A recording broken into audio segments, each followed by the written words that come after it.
Kita harus memastikan semuanya agar distribusi logistik ini lancar.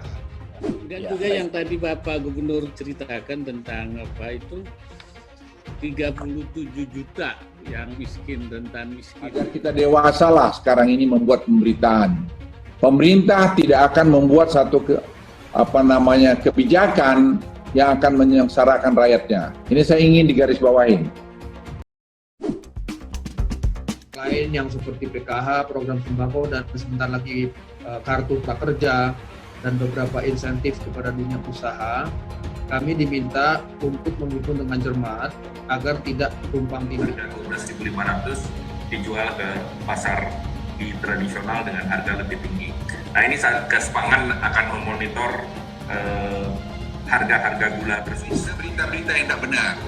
Dewasalah sekali-sekali. Ya, jangan dipolitisasi yang begini-gini. Dagri juga memberikan teguran kepada daerah-daerah yang memblokir jalan-jalannya. Presiden Jokowi terapkan strategi hadapi mudik dan harga bahan pokok jelang Hari Raya. Hai semuanya, kali ini kita akan membahas pernyataan terbaru Presiden Jokowi terkait dengan tradisi mudik. Seperti diketahui sebelumnya, Presiden Jokowi telah menetapkan PSBB. Oleh sebab itu, mudik 2020 kali ini akan berbeda. Presiden Jokowi, sosok yang selama ini sering dikenal belusukan ke pasar, juga sangat memberikan perhatian pada harga kebutuhan pokok. Dirinya dan jajarannya berupaya agar harga bahan pokok menjelang puasa dan hari raya tidak melonjak drastis. Persiapan seperti ini sudah rutin kita lakukan, tetapi bulan Ramadan dan Lebaran saat ini memang berada dalam konteks yang berbeda dari yang sebelumnya karena kita menghadapi tantangan COVID-19. Ada beberapa hal yang perlu mendapatkan perhatian kita bersama. Yang pertama, ini betul-betul dicek di lapangan ketersediaan bahan-bahan pokok. Saya sudah cek juga ke Bulog, saya cek ke daerah-daerah mengenai panen raya seperti apa. Saya melihat beras, daging, telur, gula, terigu, dan lain-lainnya masih berada pada kondisi baik. Tinggal mungkin gula, tadi Mentan sudah menyampaikan bahwa minggu-minggu depan mungkin harga akan turun pada posisi normal lagi 12.500, dan Mendak sudah menyampaikan kepada saya bawang juga sudah beberapa sudah masuk, dan kita harapkan bawang putih pada minggu-minggu depan atau syukur minggu ini sudah kembali ke normal, harga di 20 sampai 30 ribu. Kemudian juga kita harus memastikan semuanya agar distribusi logistik ini lancar. Kebutuhan pokok tersedia di pasar-pasar. Ini saya harapkan Mendagri juga memberikan teguran kepada daerah-daerah yang memblokir jalan-jalannya agar urusan distribusi logistik ini tidak terganggu. Karena saya kemarin mendapatkan laporan dari dua daerah, urusan beras ini agak terganggu karena jalan-jalan yang ditutup. Ini tolong kepala daerah diberitahu mengenai ini. Hal senada juga dijelaskan Menko Perekonomian Airlangga Hartarto. Menurutnya, pemerintah telah menyiapkan beberapa strategi demi menjaga harga bahan pokok stabil. Demikian pula untuk bawang merah, cabai besar, cabai rawit, kemudian daging ayam, telur ayam, dan minyak goreng. Khusus bawang putih sudah mulai diberikan persetujuan impor dan diharapkan dalam 1-2 bulan ini akan masuk dalam jumlah yang besar. Demikian pula untuk ketersediaan daging dan juga gula pasir. Khusus gula pasir, pemerintah sudah melakukan operasi pasar baik itu dari pengalihan dari industri di dalam negeri, baik itu dari Dumai, sudah dialokasikan ke dalam negeri 20.000, kemudian Presiden Jokowi juga menanggapi usulan Gubernur DKI agar beberapa juta penduduk DKI dimasukkan dalam Social Safety Net. Yang diintervensi di hulu, saya melihat bantuan perlindungan sosial, stimulus ekonomi akan sangat membantu sekali dalam bertahan, terutama di ibu kota. Saya kira kemarin Gubernur DKI juga sudah menyampaikan 3,6 juta perlu dimasukkan dalam jaring pengaman sosial, dan yang sudah diberikan oleh Provinsi DKI 1,1 juta, artinya tinggal 2,5 juta yang perlu segera kita siapkan untuk dieksekusi di lapangan. Menurut Mensos Juliandri, usulan tersebut akan dikalkulasi secermatnya agar tidak tumpang tindih dengan bantuan yang lain. Intinya untuk mengurangi lonjakan arus pemudik dari DKI ke daerah-daerah lain. Sehingga diputuskan akan diberikan bansos khusus untuk DKI dalam rangka untuk meredam arus mudik ke daerah lain. Dan intinya tadi juga Bapak Presiden meminta agar seperti yang disampaikan Bapak Menko Maritim, karena sudah cukup banyak program-program bansos yang digelontorkan oleh pemerintah, antara lain yang seperti PKH, program sembako, dan sebentar lagi kartu prakerja, dan beberapa insentif kepada dunia usaha. Kami diminta untuk menghitung dengan cermat agar tidak tumpang tindih. Terkait mudik, Presiden Jokowi menegaskan kembali one comment, satu visi satu langkah dari pojok teratas hingga ke bawah, di mana menurutnya arus mudik harus dilihat secara utuh agar dapat diambil kebijakan yang tepat. Lanjutkan pembahasan mengenai mudik dan antisipasi mudik lebaran yang sebelumnya sudah kita bicarakan. Yang pertama, saya ingin mengingatkan bahwa kita telah menetapkan status kedaruratan kesehatan masyarakat dan pembatasan sosial berskala besar sebagai rujukan bersama.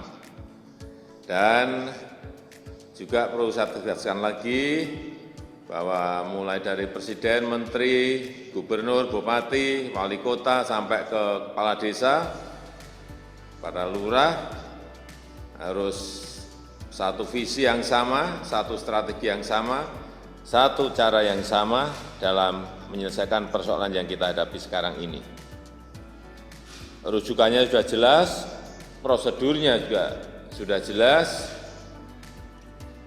dan tinggal nanti Menteri Kesehatan segera mengatur lebih rinci dalam peraturan Menteri. Jangan sepotong-sepotong atau satu aspek saja atau sifatnya sektoral atau kepentingan daerah saja, tetapi dilihat secara utuh, baik dari hulu, di tengah, dan di hilir. Saya melihat ini mungkin untuk mudik, ini dalam rangka menenangkan masyarakat, mungkin alternatif mengganti hari libur nasional di lain hari untuk hari raya, ini mungkin bisa dibicarakan. Kemudian yang kedua, memberikan fasilitas arus mudik bagi masyarakat pada hari pengganti tersebut. Kemudian juga bisa di kemudian hari juga menggratiskan tempat-tempat wisata yang dimiliki oleh daerah. Saya kira kalau skenario tersebut dilakukan, kita bisa memberikan sedikit ketenangan kepada masyarakat. Kemudian intervensi di tengah, saya kira pembatasan pergerakan orang. Yang kedua juga skenario jaga jarak yang aman.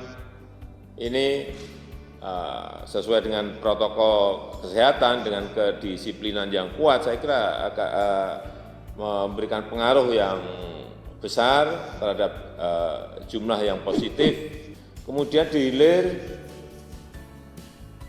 pengawasan dan pengendalian di level daerah, utamanya di level kelurahan dan di level desa. Sekarang ini saya lihat sudah mulai digerakkan oleh daerah dan mulai bergerak. Saya ingin mendorong agar ada partisipasi di tingkat komunitas, baik itu RW maupun RT, sehingga pemudik yang pulang dari Jabodetabek bisa diberlakukan sebagai orang dalam pemantauan, sehingga harus menjalankan isolasi mandiri. Selain itu, kemarin sudah saya sampaikan bahwa dana desa juga bisa digunakan untuk jaring pengaman sosial yang ada di desa. Saya rasa itu sebagai. Setelah ratas 2 April kemarin, Menko Marves merangkap Menhub menjelaskan kebijakan terkait mudik. Langkah pemerintah ini harus kita dukung bersama agar berhasil dan tepat bermanfaat bagi rakyat. Jangan lupa berbagi pandangan dengan memberi tanggapan Anda di kolom komentar. Batasan sosial berskala besar. Diputuskan tidak ada pelarangan mudik resmi dari pemerintah, namun pemerintah bersama seluruh tokoh masyarakat menghimbau atas dasar keselamatan bersama agar masyarakat tidak melaksanakan mudik di tahun ini. Nah, pemerintah dan seluruh aparatnya akan lakukan langkah-langkah agar penggunaan angkutan umum pada mudik tahun ini sesuai dengan protokol kesehatan COVID-19, khususnya terkait dengan jaga jarak atau dikenal physical distancing itu. Nah, ini akan berdampak pada harga-harga angkutan kalau memang ada juga yang mudik. Karena bisa satu mobil, satu bus itu yang berpenumpang 40, mungkin hanya tinggal 20, sehingga tentu harganya bisa melonjak.